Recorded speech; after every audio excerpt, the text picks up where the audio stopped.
Introduction. La recherche de sens est un voyage aussi ancien que l'humanité elle-même. Dès le début, l'être humain regarde le ciel, pour lui-même et le monde qui l'entoure à la recherche de réponses qui transcendent le matériel, qui expliquent non seulement le astérisque, mais la astérisque pourquoi astérisque l'existence. Cette recherche entrelace souvent avec trois grands piliers, la spiritualité, la foi en Dieu et la santé holistique.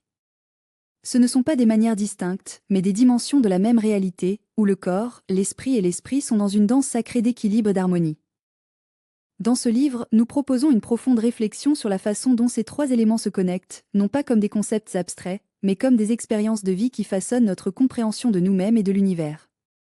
La spiritualité ici n'est pas seulement considérée comme une pratique religieuse, mais comme une conscience élargie, une ouverture au mystère qui imprègne toute existence.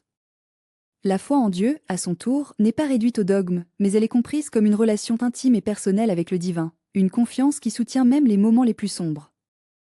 Et la santé holistique ne se limite pas au fonctionnement physique, mais englobe le bien-être émotionnel, mental et spirituel, reconnaissant que l'être humain est une unité indivisible. La spiritualité comme pont entre le visible et l'invisible. La spiritualité est souvent confondue avec la religion, mais en substance, elle est beaucoup plus large.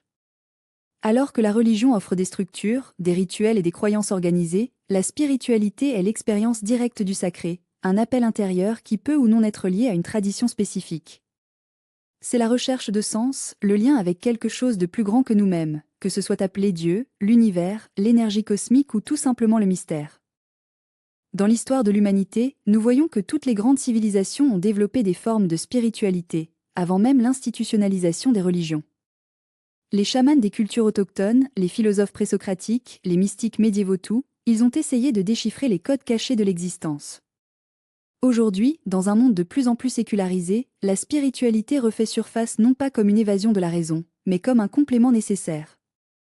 La science moderne, avec ses progrès en physique quantique et en neurosciences, commence à reconnaître que la conscience humaine est un phénomène complexe qui n'est pas encore complètement compris, faisant de la place à un dialogue entre l'empirique et le transcendantal. La foi en Dieu, un dialogue avec le mystère. La foi est souvent mal comprise comme une croyance aveugle, une adhésion irrationnelle au dogme. Cependant, la vraie foi est beaucoup plus profonde que cela. C'est une confiance inébranlable dans la bonté ultime de l'existence, même lorsque la vie semble chaotique et dénuée de sens. Il ne s'agit pas de nier le doute, mais de l'adopter comme faisant partie du chemin. Dans la tradition chrétienne, par exemple, la foi n'est pas l'absence de questions, mais le courage de passer à autre chose même lorsque les réponses ne sont pas claires. Le psalmiste dit, astérisque bien que je traverse la vallée de l'ombre de la mort, je ne craindrai aucun mal, parce que vous êtes avec moi astérisque, psaume 23, 4. C'est une foi qui ne nie pas la souffrance, mais la transcende. De même, dans d'autres traditions, comme l'islam, le judaïsme, l'hindouisme ou le bouddhisme, la foi est considérée comme un chemin de reddition, la confiance dans un principe divin qui soutient toute chose. Mais quand la foi semble-t-elle échouer? Quand la douleur est-elle si intense que même les prières semblent silencieuses? C'est à ce moment que la spiritualité et la santé holistique entrent comme des piliers de soutien. La foi n'est pas un bouclier contre la souffrance, mais une lumière qui nous guide à travers. Santé holistique, le corps en tant que temple de l'esprit. La santé holistique est une vision intégrée de l'être humain, où le corps, l'esprit et l'esprit ne sont pas traités comme des compartiments séparés, mais comme des parties d'un ensemble interconnecté. Cette approche n'est pas nouvelle, elle est présente dans les médicaments traditionnels de diverses cultures, comme l'Ayurveda en Inde, la médecine traditionnelle chinoise ou la connaissance des peuples autochtones. Ce qui est nouveau, c'est la redécouverte de cette sagesse ancestrale dans un monde qui a longtemps priorisé le réductionnisme scientifique. Aujourd'hui, la science commence à valider ce que les sages ont toujours su, que les émotions affectent le corps, que l'esprit influence la santé physique et que la spiritualité a un impact mesurable sur le bien-être. Des études montrent que les personnes ayant une vie spirituelle active ont tendance à avoir une plus grande résilience émotionnelle, une incidence plus faible des maladies chroniques et une longévité encore plus grande. Cela ne signifie pas que la spiritualité est un remède magique, mais qu'elle offre un contexte de sens qui renforce l'individu dans son ensemble. L'intersection des chemins. Que se passe-t-il lorsque la spiritualité, la foi et la santé holistique sont? Une vision de la vie se produit où la guérison est non seulement physique, mais aussi existentielle. Où la prière n'est pas un acte de passivité, mais une force active de transformation. Où le corps n'est pas considéré comme une machine, mais comme un temple de l'esprit. Ce livre est une invitation à explorer cette intersection. Pas comme une théorie lointaine, mais comme une expérience pratique, quelque chose qui peut être vécu dans la vie quotidienne.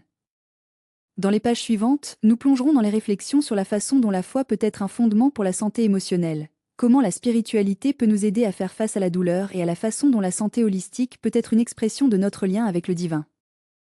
Il ne s'agit pas d'offrir des réponses prêtes, mais d'ouvrir des portes à des questions plus profondes. Après tout, la vraie sagesse n'est pas d'avoir toutes les réponses, mais de savoir comment poser les bonnes questions. Et c'est dans cet esprit de recherche que nous vous invitons à continuer ce voyage. Astérisque, la vie n'est pas un problème à résoudre, mais un mystère à vivre. Friedrich Nietzsche, adapté. Chapitre 1, contexte historique et philosophique. L'intersection entre la spiritualité, la foi en Dieu et la santé holistique n'est pas un phénomène contemporain, mais le résultat de millénaires de réflexion humaine, où les cultures, les traditions et les systèmes de pensée se sont entrelacés dans une tentative de comprendre la nature de l'être et sa relation avec le divin. Pour comprendre comment ces trois piliers se connectent aujourd'hui, il est essentiel de plonger dans les racines historiques et philosophiques qui les soutiennent, explorant des civilisations anciennes aux mouvements modernes qui cherchent à intégrer le corps, l'esprit et l'esprit dans une vision unifiée de la santé et de la transcendance. 1. Les origines anciennes, spiritualité et santé dans les premières civilisations. Depuis les moments les plus reculés, l'humanité a réalisé que la santé n'était pas seulement une matière physique mais aussi spirituelle. Dans les civilisations mésopotamiennes, égyptiennes et indiennes, la médecine était intrinsèquement liée à la religion. Les prêtres étaient également des médecins et les maladies étaient souvent interprétées comme des déséquilibres non seulement du corps mais de l'âme. En Ayurveda, un système médicinal indien de plus de 5000 ans, la santé est considérée comme un équilibre entre astérisque dosha astérisque, énergie vitale, et l'harmonie avec les lois cosmiques.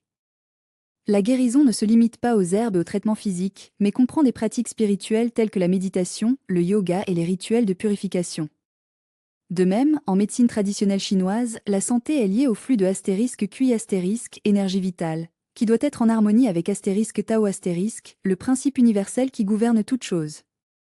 Dans la Grèce antique, des philosophes comme Platon et Aristote ont déjà discuté de la relation entre le corps et l'âme, tandis que Hippocrate, le père de la médecine occidentale, a fait valoir que la santé dépendait d'un équilibre entre les humeurs corporelles et l'harmonie avec la nature.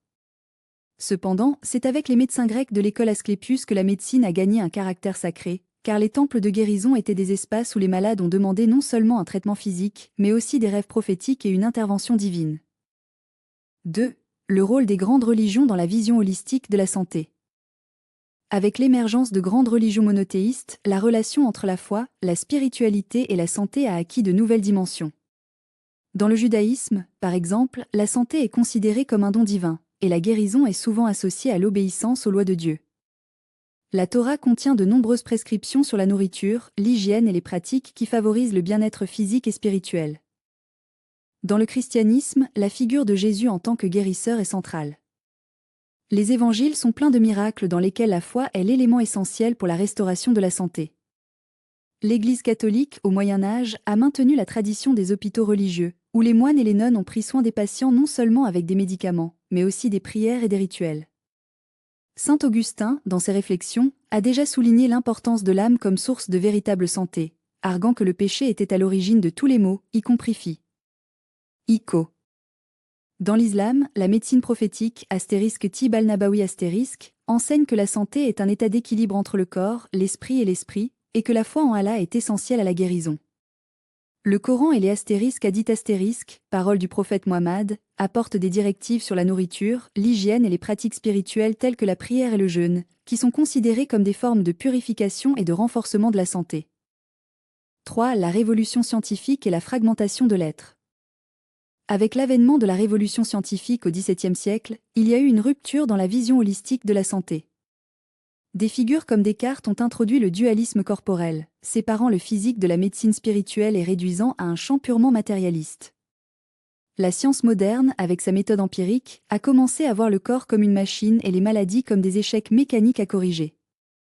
Cette vision réductionniste a dominé la médecine occidentale pendant des siècles, conduisant à une distance entre la spiritualité et la santé.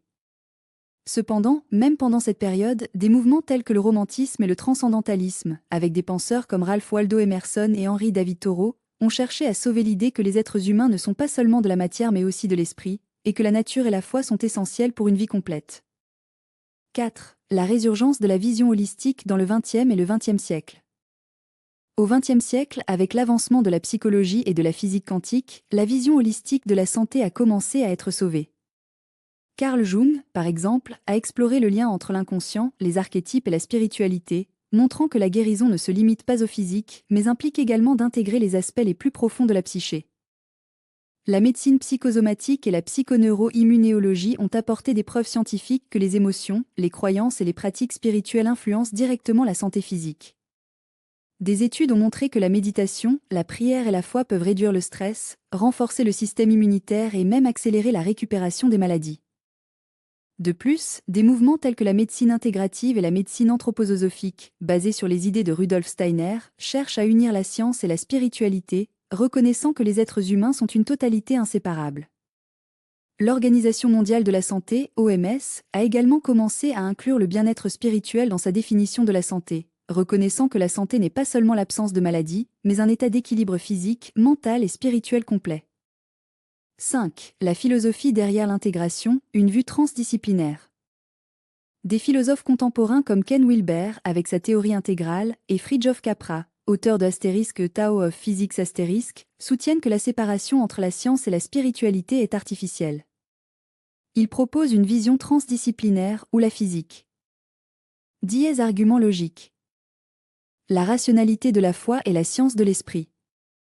La recherche d'une compréhension rationnelle de la spiritualité et de la foi en Dieu est un exercice qui remet en question la logique et l'intuition. Souvent, la foi est considérée comme un saut dans l'obscurité, une croyance irrationnelle qui se dispense avec raison. Cependant, tout au long de l'histoire, les philosophes, les théologiens et les scientifiques ont cherché à discuter de manière cohérente de l'existence d'une réalité transcendantale, non pas comme une simple hypothèse, mais comme une conclusion logique dérivée de l'observation du monde et de la nature humaine.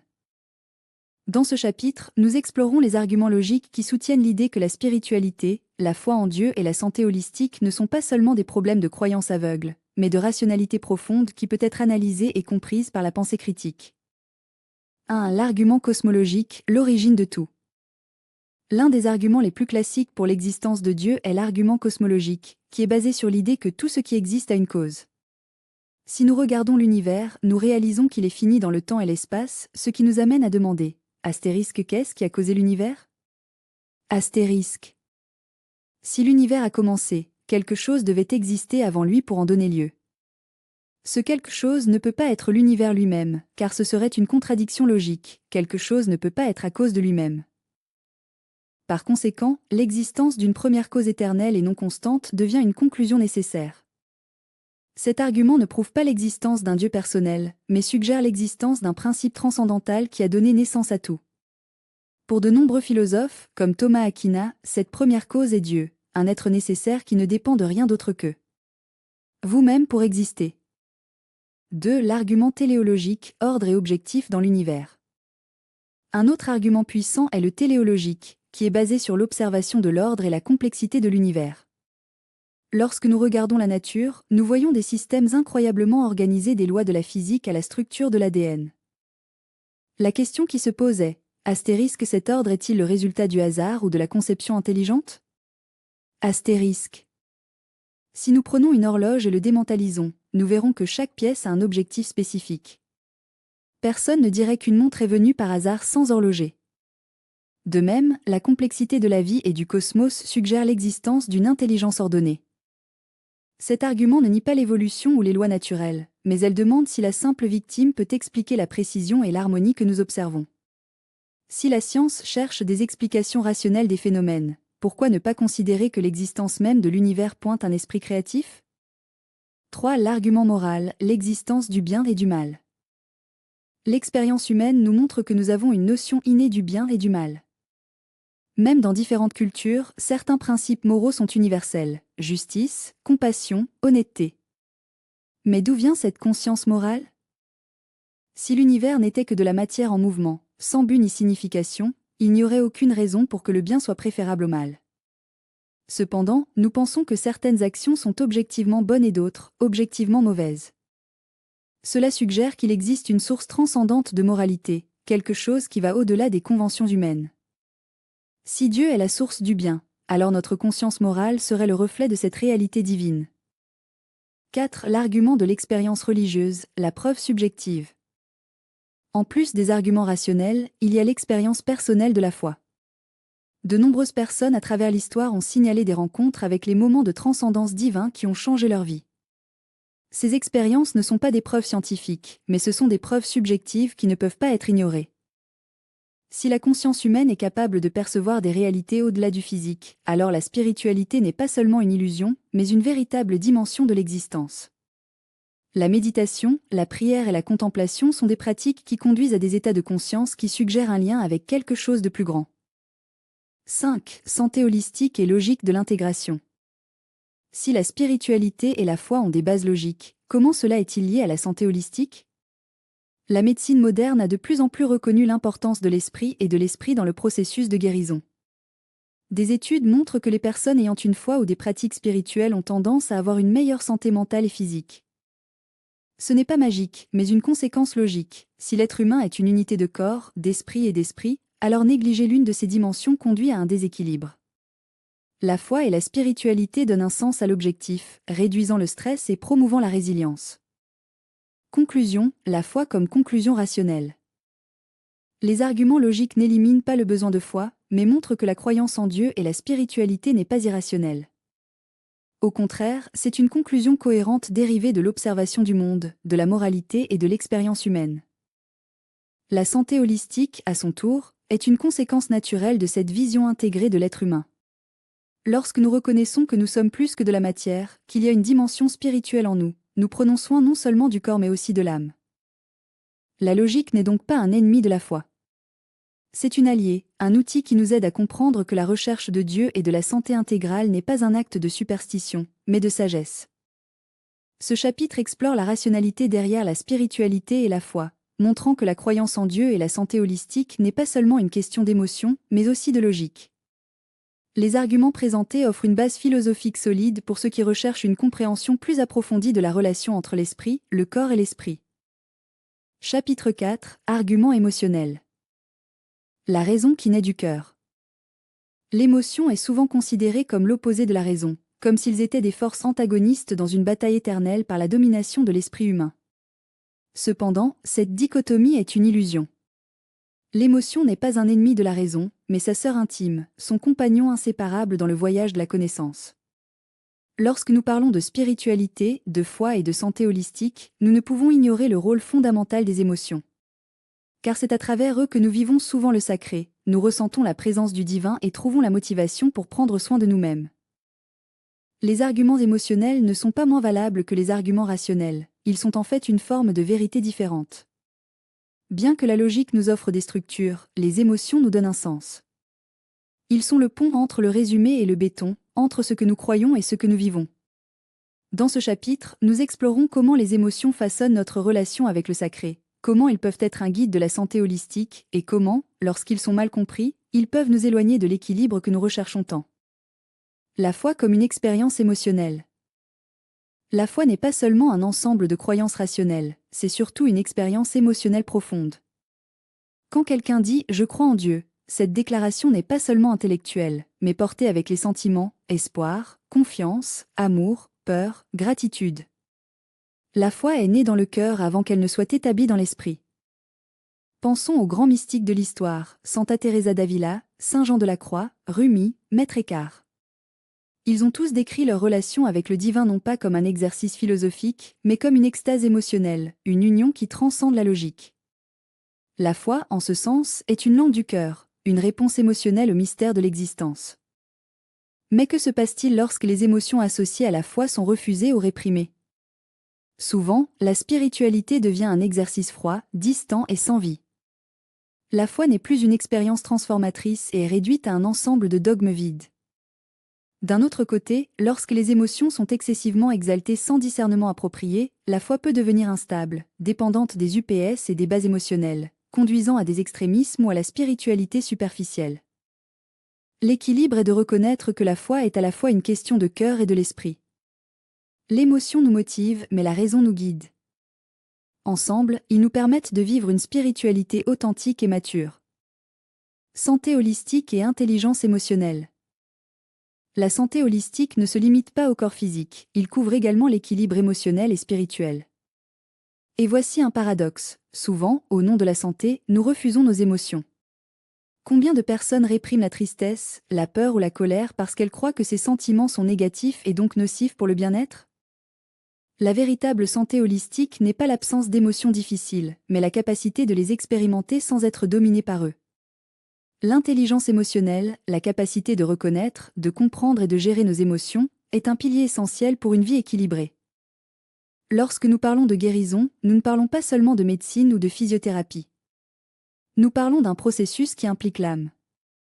De nombreuses maladies ont des racines émotionnelles, le stress chronique, l'anxiété réprimée, les blessures non résolues. La médecine moderne reconnaît déjà le lien entre l'esprit et le corps, mais il reste encore un long chemin à parcourir pour intégrer pleinement la dimension émotionnelle dans la santé. La spiritualité dans ce contexte offre des outils puissants pour l'équilibre émotionnel. Prière, méditation, contemplation. Toutes ces pratiques ne sont pas seulement des rituels religieux, mais aussi des méthodes pour calmer l'esprit, traiter les émotions et trouver la paix intérieure. Lorsque nous nous permettons de se sentir pleinement, sans jugement, nous faisons un pas essentiel vers la santé holistique. Le danger des émotions déformées. Cependant, les émotions peuvent également être un terrain fertile pour les illusions. Lorsqu'ils ne sont pas bien compris ou lorsqu'ils sont manipulés, ils peuvent nous conduire à des chemins dangereux. L'histoire est pleine d'exemples dans lesquels l'émotion a été utilisée pour justifier les fanatismes, les guerres et les dogmatismes. La foi, lorsqu'elle est basée uniquement sur des émotions superficielles, peut devenir fragile. Quelqu'un peut avoir une expérience émotionnelle intense dans un culte ou une retraite spirituelle et croire que cela suffit pour soutenir votre croyance. Mais quand l'émotion passe, qu'est-ce qui reste? S'il n'y a pas de base solide de réflexion et de compréhension, la foi peut s'effondrer. De même, en santé holistique, il existe un risque de tomber dans les extrémismes émotionnels. Certaines personnes recherchent des guérisons miraculeuses basées uniquement sur des sentiments d'espoir, ignorant le besoin d'un traitement médical approprié. D'autres tombent dans la dépression parce qu'ils ne peuvent pas se sentir bien tout le temps, comme si le bonheur était un état permanent et non une émotion qui passe. Le défi est donc d'utiliser les émotions comme guide, pas comme un maître. Ils doivent nous inspirer, mais pas nous asservir. Ils doivent nous déplacer, mais pas nous aveugler. L'émotion comme pont pour le sacré. En fin de compte, les émotions sont le langage le plus universel que nous devons vivre le sacré. Lorsque nous ressentons l'amour inconditionnel, lorsque nous sommes pris par une profonde gratitude, lorsque nous vivons une paix qui transcende la compréhension, nous touchons quelque chose de plus grand que nous-mêmes. La spiritualité authentique ne nie pas les émotions, elle les intègre. Il ne les considère pas comme des obstacles, mais comme des portails. Quand nous pleurons, quand nous rions, lorsque nous ressentons de la compassion, nous participons en quelque sorte au mystère de la vie. Et c'est dans ce mystère que nous trouvons une véritable santé holistique, pas seulement l'absence de maladie, mais la présence d'une vie pleine, où le corps, l'esprit et l'esprit sont en harmonie. Où la raison et l'émotion ne sont pas des ennemis, mais des compagnons dans un voyage de découverte et de guérison. Conclusion, le cœur comme. Chapitre 3, Arguments existentiels. L'existence humaine est un puzzle qui remet en question toute tentative de réduire les simples explications scientifiques ou dogmatiques. Lorsque nous rencontrons la question fondamentale, pourquoi existons-nous? Nous sommes amenés sur un territoire où la raison, l'intuition et la foi s'entrelacent de manière inattendue. Dans ce chapitre, nous explorons les arguments existentiels qui émergent de l'intersection entre la spiritualité, la foi et la santé holistique, cherchant non seulement à comprendre, mais aussi la profondeur de cette question. 1. Le vide et la recherche de sens. Le philosophe existentialiste Jean-Paul Sartre a déclaré que l'être humain était condamné à la liberté, lancé dans un monde sans objectif prédéterminé. Cette liberté, cependant, peut être pénible, car elle nous met avant le vide, un abîme qui ne peut être rempli que de choix authentiques.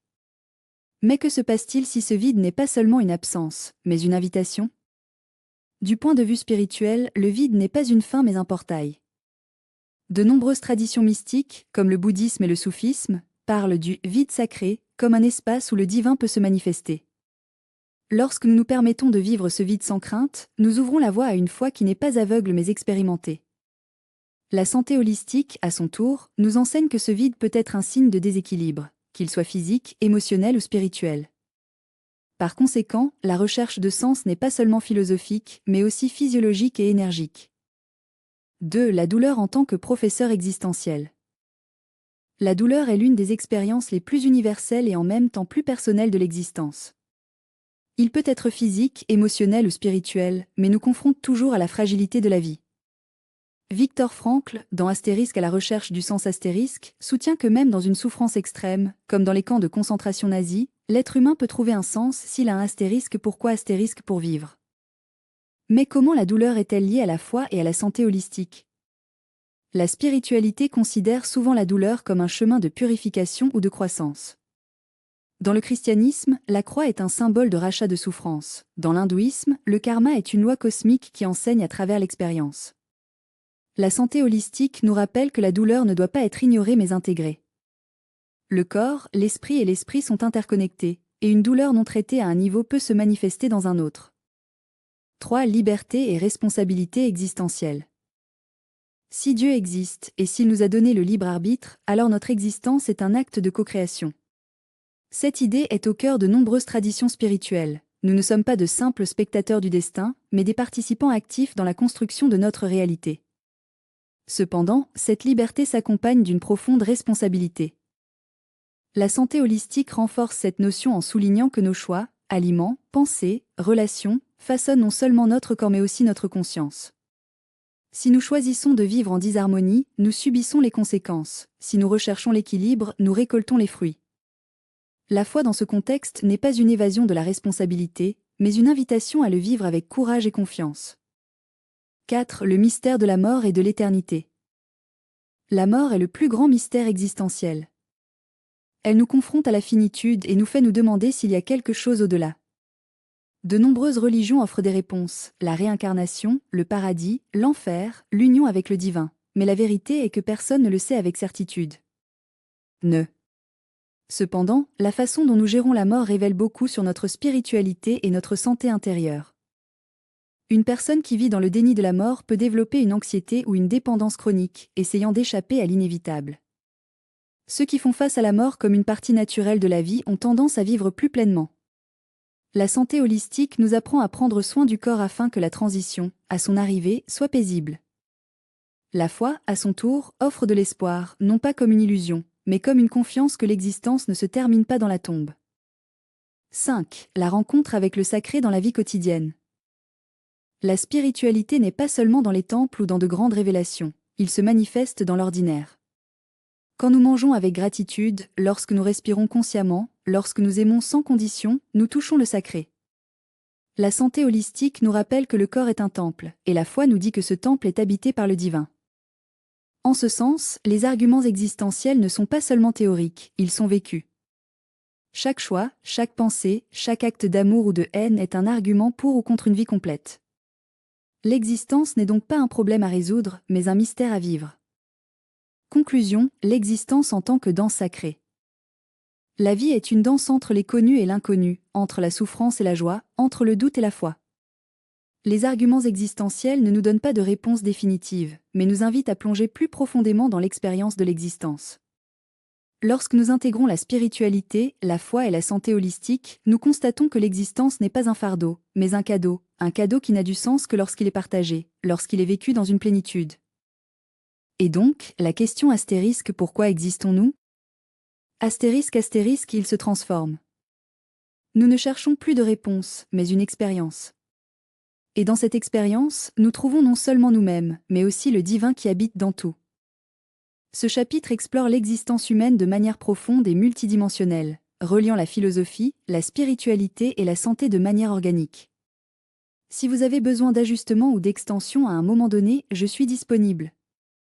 Chapitre 3, Réflexion profonde. La vie est un mystère qui se déroule en couches infinies. Chaque pas que nous faisons, chaque respiration que nous prenons, chaque pensée qui survient dans notre esprit est une invitation à plonger plus profondément dans l'essence de ce que cela signifie. Dans ce chapitre, nous explorons non seulement la surface des choses, mais l'abîme qui se cache derrière eux. Ici, la spiritualité, la foi et la santé holistique ne sont pas seulement des sujets à discuter, mais des portails pour une compréhension plus profonde de la réalité. 1. Silence comme portail pour le sacré. Dans un monde plein de bruit, physique, émotionnel et mental, le silence devient un refuge sacré. Ce n'est pas l'absence de son, mais la présence de quelque chose de plus profond, quelque chose qui transcende les mots et les concepts. En silence, nous trouvons l'écho de la voix divine, non pas comme un son audible, mais comme une résonance intérieure qui nous relie à l'ensemble. La pratique du silence n'est pas la passivité, mais une attitude active d'écoute. Lorsque nous nous tenons, nous permettons aux couches superficielles de l'esprit de se dissoudre, révélant une conscience plus pure. C'est dans cet état que la santé holistique trouve sa véritable signification, non pas comme l'absence de maladie, mais comme la plénitude d'être en harmonie avec soi, avec les autres et avec l'univers. 2. La douleur en tant que maître spirituel. La douleur est l'une des plus universelles et, paradoxalement, l'une des expériences les plus évitées. Cependant, c'est à travers cela que nous sommes souvent conduits aux réflexions les plus profondes. La douleur physique, émotionnelle ou existentielle n'est pas une punition, mais un appel à la transformation. Lorsque nous faisons face à la douleur avec courage, cela devient un miroir qui reflète nos faiblesses et, en même temps, notre force intérieure. La foi en Dieu dans ce contexte n'est pas une évasion de la douleur, mais une compréhension qu'elle fait partie d'un plus grand processus d'évolution. La santé holistique, à son tour, ne nie pas la douleur, mais l'intègre comme un élément essentiel dans la manière de guérir. 3. Le corps en tant que temple et l'esprit comme lumière. De nombreuses traditions spirituelles parlent du corps comme un temple sacré. Cette métaphore va au-delà d'une simple analogie, c'est une reconnaissance que le physique et le spirituel sont intrinsèquement liés. Lorsque nous prenons soin du corps avec révérence, par une alimentation consciente, un mouvement harmonieux et un repos approprié, nous honorons en fait le divin qui habite en nous. L'esprit. Ito, en revanche, est la lumière qui illumine ce temple. Sans cela, le corps devient une structure vide. La foi en Dieu, en ce sens, n'est pas une croyance abstraite, mais une expérience vivante qui imprègne chaque cellule, chaque pensée, chaque émotion. La santé holistique est donc l'union parfaite entre les soins corporels et la nutrition de l'esprit. 4. Dualité comme illusion et unité comme vérité.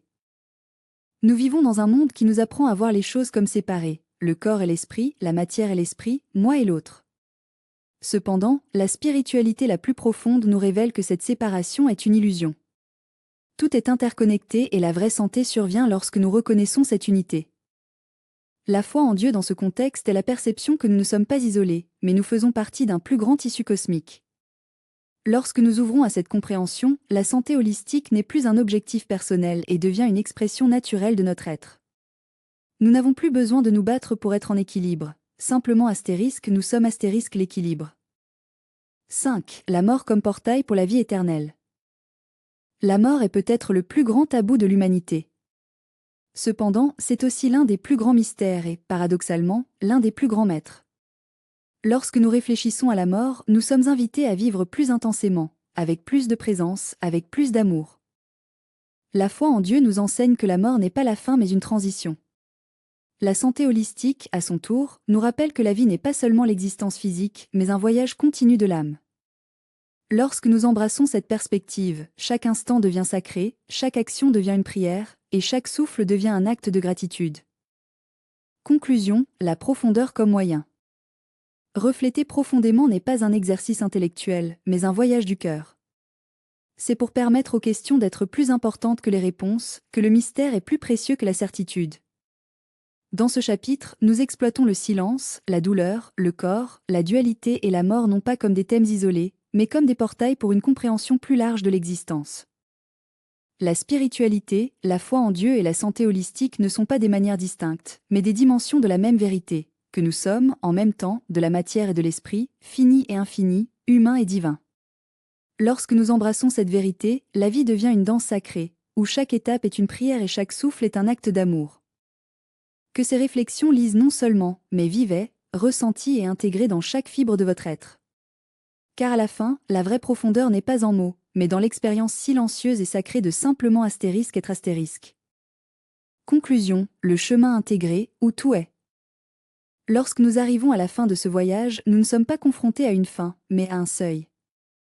Un seuil qui nous invite à transcender les mots et à plonger dans l'expérience vivante de ce qui a été exploré.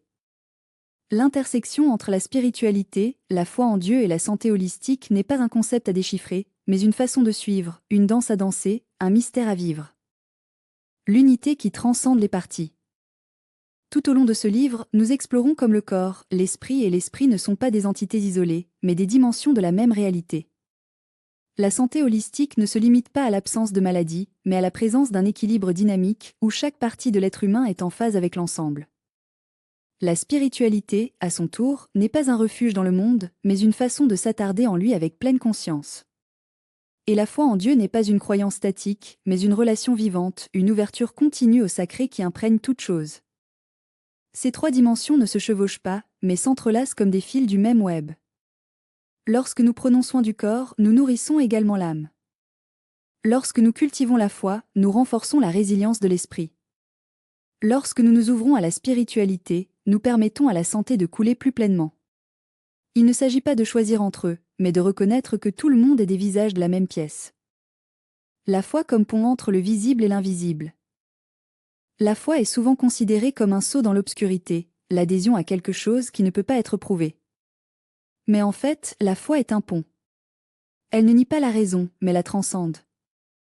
Il ne nie pas la science, mais le complète. La foi en Dieu n'est pas une évasion de la réalité, mais un moyen de le voir avec des yeux plus profonds. Lorsque nous parlons de santé holistique, la foi devient un élément essentiel, car N'oubliez pas que nous sommes plus que des corps physiques. Nous sommes des êtres d'énergie, de conscience, d'intention. Prière, méditation, contemplation, toutes ces pratiques ne sont pas seulement des rituels religieux, mais des outils puissants pour la guérison complète. Ils nous connectent avec une source de vie qui nous dépasse, mais aussi en nous. La spiritualité comme conscience élargie. La spiritualité, lorsqu'elle est détachée des dogmes rigides, se révèle comme une conscience élargie. C'est la capacité de percevoir l'interconnexion de toutes choses, de reconnaître que nous ne sommes pas séparés de l'univers, mais nous en faisons partie. Cette conscience n'est pas le privilège des mystiques ou des saints, mais une possibilité ouverte à tous ceux qui sont prêts à regarder au-delà des apparences. Lorsque nous vivons avec cette conscience, la santé devient une réflexion naturelle. Le stress diminue parce que nous comprenons que nous ne sommes pas seuls. L'anxiété se dissout parce que nous faisons confiance à un flux plus important. La maladie, lorsqu'elle survient, n'est pas seulement considérée comme un ennemi pour se battre, mais comme un signe, un appel à réévaluer notre mode de vie. L'invitation à l'intégration. Ce livre n'a pas été écrit pour offrir des réponses définitives, mais pour ouvrir des questions plus profondes. La vraie sagesse ne consiste pas à accumuler des connaissances, mais à vivre avec l'authenticité, à intégrer ce qui est connu avec ce que vous ressentez, ce que vous croyez. L'invitation finale est la suivante. Que vous lisez non seulement la spiritualité, mais que vous la pratiquez. Non seulement parler de foi, mais le vivre. Ne cherchez pas seulement la santé, mais la cultiver dans toutes les dimensions de votre être. Le mystère qui reste. En fin de compte, ce qui reste, c'est le mystère. Le mystère d'une vie qui ne peut pas être complètement expliquée, mais peut être complètement vécue. Le mystère d'un Dieu qui ne peut pas être contenu dans des mots, mais se révèle dans le silence du cœur. Le mystère d'un corps qui, lorsqu'il est prudent avec amour, devient un temple sacré. Et c'est dans ce mystère que nous trouvons la vraie paix. Pas une paix qui est l'absence de conflit, mais la paix qui est la présence de l'harmonie. Pas une santé qui n'est que l'absence de maladie, mais la santé pleine de vie. Que ce livre ne soit pas une fin, mais un début. Qu'il ne ferme pas les portes, mais ouvre les fenêtres. Puisse-t-il non seulement être lu, mais à vécu. Et que, après tout, vous découvrez que le vrai voyage ne consiste pas à venir quelque part, mais à se réveiller dans ce qui a toujours été en vous. Ouvrez les yeux. Prenez une profonde inspiration. Le chemin est ouvert.